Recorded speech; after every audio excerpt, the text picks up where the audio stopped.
जून भारत के इतिहास में एक ऐसी ऐतिहासिक दिन जो संथाल द्वारा संथाल आदिवासियों के लिए एक ऐसा दिन है जिसे संथाल हूल के नाम से जाना जाता है। इस 30 जून के पीछे के इतिहास और सच्ची ऐतिहासिक घटना पे जो कहानी छुपी हुई है, इस कहानी को रगों रगों में खून दौड़ जाता है जब इस कहानी को दोहराई जाती है, सुनाई जाती है, जिसका ना तो कोई वीडियो है ना ही कोई ऐतिहासिक किताबों में इसको रचा गया है। सिर्फ संथाल के लोक गीतों में ही इस कहानी का राज छिपा हुआ है। तो आज के इस वीडियो में 30 जून हूल दिवस पर स्पेशल मैं आपको कुछ ऐसी गुत्थी बताने वाला हूं, कुछ ऐसे छिपे हुए रहस्य खोलने वाला हूं जो संथाल द्वारा ईस्ट इंडिया कंपनी और सूदखोरी जमींदारी व्यवस्था के खिलाफ एक ऐसा विद्रोह का शुरुआत 30 जून 1855 को किया गया था, जब ईस्ट इंडिया कंपनी ने 10 नवंबर 1855 को मार्शल लॉ यानी सैनिक कानून की व्यवस्था लागू किया था, जहां पे देशवासियों के अंग्रेजी सरकार के सेनाओं द्वारा संचालन किया जाना था। इसके खिलाफ 4 भाइयों ने मुख्य रूप से बड़े नेतृत्व किया और संथाल विद्रोह यानी संथाल हुल को जन्म दिया। 4 भाई में मुख्य रूप से सिद्धो कानू मुर्मू, चांद भैरव मुर्मू, जिसने संथालों के नेतृत्व कर संथाल विद्रोह को जन्म दिया और संथाल के ऐतिहासिक घटना को शुरुआत होती है। तो चलिए इस वीडियो को गर्व के साथ एक लाइक करते हैं और शेयर करते हैं इस वीडियो को। चलिए शुरू करते हैं कि आखिर इस ऐतिहासिक घटना के पीछे का सबसे बड़ा कारण क्या था और इस घटना में क्या ऐसी छिपा हुआ है, क्या ऐसा सीख है, इसको पूरी ऐतिहासिक रूप से समझते हैं। चलिए शुरू करते हैं। विद्रोह की शुरुआत 30 जून 1855 को ईस्ट इंडिया कंपनी सूदखोरी व्यवस्था और जमींदारी भारत के जमींदारी व्यवस्था राजस्व प्रणाली को पूरी तरह से समाप्त करने के रूप में एक प्रतिक्रिया के रूप में शुरू किया गया था, जिसके नेतृत्व सिद्धो कानू मुर्मू 2 भाइयों के द्वारा किया गया था। इसमें भारत की आदिवासी क्षेत्र जिसे बंगाल प्रेसिडेंसी के नाम से जाना जाता है, ये उस वक्त की बात है 30 जून 1855 में जिसकी शुरुआत होती। संथाल जंगलों में रहते थे और जंगलों पे ही निर्भर करते थे। प्रकृति में वास करना, प्रकृति का सुविधाओं को पालन करना और प्रकृति के नियमों के साथ चलना, ये आदिवासियों का मुख्य रूप से शुरुआत से ही ये उनका देन है और आज भी वो इनको स्वीकार करते हैं। तो ये बात है सन 1832 ईस्वी की, जब ईस्ट इंडिया कंपनी अपनी एक सेना दल बनाते हैं और दमिने को क्षेत्र जो वर्तमान में झारखंड है, वहां पे एक सीमा बनाते हैं, एक सीमांकन करते हैं, सीमा क्षेत्र बनाते हैं और संथालों को आमंत्रित करते हैं, उन्हें कुछ वचन देते हैं, वादा देते हैं भूमि दिलाने का, आर्थिक सहायता करने की। और इस वादा अंग्रेजों के वादा के वजह से बड़े संख्या में आदिवासी आने को तैयार हो जाते हैं। अंग्रेज कूटनीति करके संथालों को दमिने क्षेत्र में बुला रहे थे और इस वादा में संथाल आ जाते हैं और बड़ी संख्या में कटक, धालबूम, मानभूम, हजारीबाग, मिदनापुर अलग अलग क्षेत्र से संथाल दमिने को क्षेत्र अर्थात झारखंड में बसने के लिए, रहने के लिए आ जाते हैं। यहाँ से अंग्रेजों की कूटनीति की शुरुआत होती है। अंग्रेज सबसे पहले भारत के जमींदार सूदखोरों को पकड़ते हैं और उनको बिचौलियों के जैसा इस्तेमाल करते हैं। वो इनके बीच में फूट डालते हैं और आदिवासियों के उन्हें सूद दिलते हैं, उन्हें लालच देते हैं, उन्हें कुछ पैसे देते हैं और उससे बड़े बड़े ऋण वसूली करते हैं। 100 रुपया का पैसा दिया और बदले में 300 रुपया वसूली किए। तो सूदखोर सबसे पहले अंग्रेजों के झड़प में आते हैं और अंग्रेजों के साथ मिलकर आदिवासियों को सूद देने की काम करते हैं। सूद पहले दे दिए, अब उसको कर वसूल कर रहे हैं, उसके कर वसूली का काम जमींदार कर देते हैं। जो भी सूद ले लिए, उधार ले लिए, उधार की व्यवस्था दे देते थे आदिवासियों की, रहोगे कैसे, खाओगे कैसे, ये लो पैसा मैं दे रहा हूँ, मेरे पैसे से काम चलाओ। अब बाद में उससे बड़ा कर लगा दिया करते थे, जिस कर को जब वो वसूल नहीं कर पाते थे तो जबरदस्ती जबरन उनके जमीन को दखल कर लिया जाता था। इतना ही नहीं, सिर्फ जमीन वसूली ही नहीं, उसके बाद उन्हें बंधुआ मजदूर बना दिया जाता था।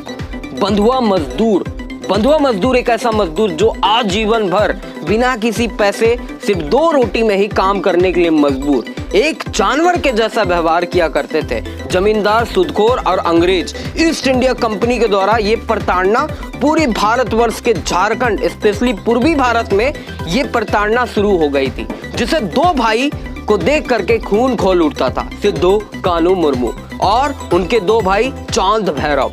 जब उन्होंने ऐसी व्यवस्थाओं को देखा तो उन्हें विद्रोह की ज्वाला भड़क उठी और इस विद्रोह की शुरुआत 30 जून 1855 को होता है। जून 1855 को संथाल विद्रोह के सबसे बड़े नेता 2 महान भाई सिद्धू कानू मुर्मू लगभग 60,000 संथाल लोगों को एकत्रित करते हैं, एक सेना बल बनाते हैं।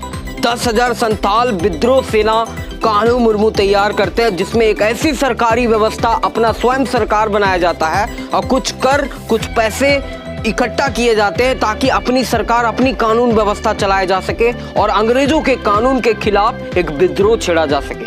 60,000 संथाल लोगों को एकत्रित करके विद्रोह छेड़ दिया जाता है और सबसे पहला विद्रोह सूदखोरों और जमींदारों के खिलाफ शुरुआत होती है। कई गांवों में घुस करके आदिवासी संथाल विद्रोही सिद्धू कानू मुर्मू और सभी संथाल विद्रोह के साथ अपनी आदिम हथियारों के साथ हमला करते हैं और सबसे पहला हमला सूदखोरों को करते हैं और कई सूदखोरों जमींदारों को मार दिया जाता है।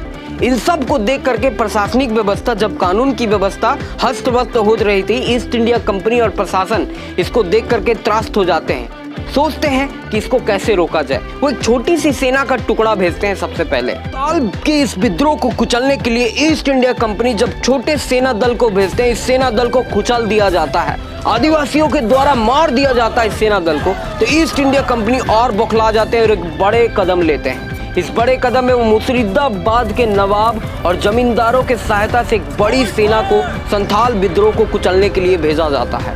इसमें मुख्य रूप से सिद्धू कानू मुर्मू को पकड़ने के लिए 10,000 रुपए का इनाम भी रखा जाता है कि जो भी इन 2 भाइयों को पकड़ेगा उसे 10,000 रुपए दिया जाएगा। 10,000 रुपए उस समय का 10 लाख रुपए के बराबर था।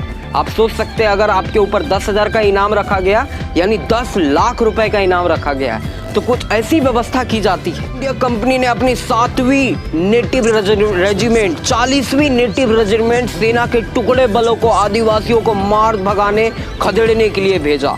आधुनिक हथियारों, बम बारूदों के साथ भेजा, जबकि आदिवासियों के पास सिर्फ अपने आदिम हथियार ही थे।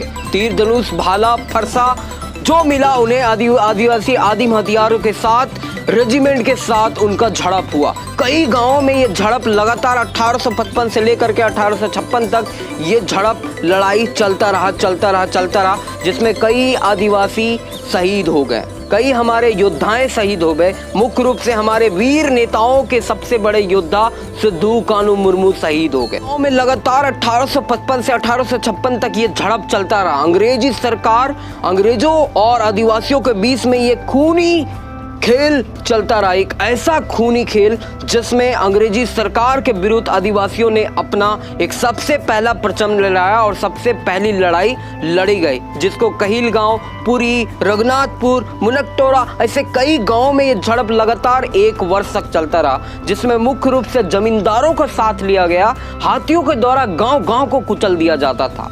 60,000 से अधिक आदिवासी मार दिए गए, 10 से अधिक गांव तबाह कर दिए गए अंग्रेजों के द्वारा। इस 30 जून 1855 में जो शुरुआत हुई थी संथाल हूल, जिसको नाम से आप जानते हैं, उस हूल को एक ऐसा विद्रोह था जिसने संथाल में आजादी की आग को लगाया था। अंग्रेजी सरकार के खिलाफ सबसे पहली लड़ाई की शुरुआत 1855 में सिद्धू कानू मुर्मू के द्वारा जो सबसे पहली लड़ाई लड़ी गई थी, जिसमें कई आदिवासी शहीद हुए, जिसे हम गर्व के साथ इस दिन को मनाते हैं। संथाल हूल को गर्व के साथ सम्मान करते हैं। उस हूल के सीख को आज मैं आपको बताने वाला हूँ। संथाल हूल 30 जून 1855 में जो ये हूल व्यवस्था हुई थी, इस हूल दिवस के अवसर पर 30 जून संथाल हूल के अवसर पर इस हूल में जो सीख छिपा हुआ है दोस्तों, इसके बारे में बात करूंगा। वास्तव में ये हूल की शुरुआत सूदखोरों के वजह से ही हुआ था, जमींदारों के वजह से हुआ था। अंग्रेजी सरकार तो बीच में बीज बोने का काम कर रहे थे, वो तो विदेशी थे, लेकिन मुख्य लड़ाई का वजह हमारे देश के जमींदार और सूदखोर थे। तो इसी व्यवस्था को हमें नष्ट करना है। इस हूल दिवस पे हम सभी एक संकल्प लेते हैं, एक संकल्प करते हैं कि हम किसी से सुध नहीं लेंगे, हम किसी से ऋण नहीं लेंगे, हम किसी से उधार नहीं लेंगे। इस उधारी व्यवस्था के वजह से ही इतना बड़ा हूल होता है, जिसे संथाल हूल कहा जाता है, संथाल विद्रोह कहा जाता है। इस विद्रोह का कारण क्या था? उधार, उधारी व्यवस्था। कौन था? जमींदार, सूदखोर। ये जो व्यवस्थाएं थे, इसी की वजह से ये हूल होता है। अंग्रेज भारत आए, वो विदेशी थे, उनको तो मेन मुद्दा था लूटना। भारत से लूट करके जाना। लेकिन इसमें मेन गलती, सबसे बड़ी गलती किसकी थी? हमारे देश के लोगों, जमींदारों की, सूदखोरों की, जिन्होंने उस चापलूस अंग्रेजों का साथ दिया और अपने ही देश के लोगों को सूली पे चढ़ा दिया। हुल का सबसे बड़ा वजह वही था। तो ऐसी जमींदारी व्यवस्था के खिलाफ आज भी आपको डट कर खड़ा रहना होगा। ऐसे सूदखोरों के खिलाफ आज भी डट करके आपको खड़ा रहना होगा, जो कुछ ऋण आदिवासी भाइयों को देते हैं और बदले में उससे कर वसूल करते हैं। नहीं दे पाते हैं तो उनका जमीन, उनका घर हड़प लेते हैं। आज भी ऐसी व्यवस्थाएं हो रही है। आज भी लोग आदिवासी को इसी तरह से लूट रहे हैं, उनको कर देते हैं, उनकी सहायता करते हैं पैसा के नाम पर, अब बाद में उनके जमीन को हड़प लेते हैं। क्या आज भी ऐसा नहीं हो रहा? तो इस हूल दिवस संकल्प करिए कि ऐसे जमींदारी व्यवस्था, ऐसे सूदखोरों को मिटा देना है, ऐसे सूदखोरों के खिलाफ आवाज उठानी है और सिद्धू कान्हू मुर्मू के उस अखंड प्रयास को, संकल्प को पूरा करने में आप भी अपनी भागीदारी देंगे। तो इस वीडियो को आप लाइक कर सकते हैं, शेयर कर सकते हैं सभी संथाल भाइयों के साथ, ताकि सूदखोरी व्यवस्था, जमींदारी व्यवस्था को नष्ट किया जा सके, समाप्त कर दिया जा सके पूरे भारत से। ना तो कोई उधार लेगा, ना तो किसी को कोई उधार देगा। अगर लेगा तो उसमें ऋण की व्यवस्था नहीं होगा, कर नहीं देगा, इस रेजिमेंट के साथ ये काम करेगा। तो सबसे पहला कर्तव्य है आपका। वीडियो में आप लोग अंत तक बने रहें, इसके लिए आपका तहे दिल से शुक्रिया, धन्यवाद। सभी को जोहार। हूल के अवसर पे सबको बहुत बहुत शुभकामनाएं। इस हूल दिवस पर आप सभी को बहुत बहुत शुभकामनाएं। चलिए इस वीडियो को अंत करता हूं और आप सभी से निवेदन करता हूं कि हूल दिवस पे अपने समाज के विकास में एक अपना प्रयास जरूर दे। जोहार। जय झारखंड, जय हो।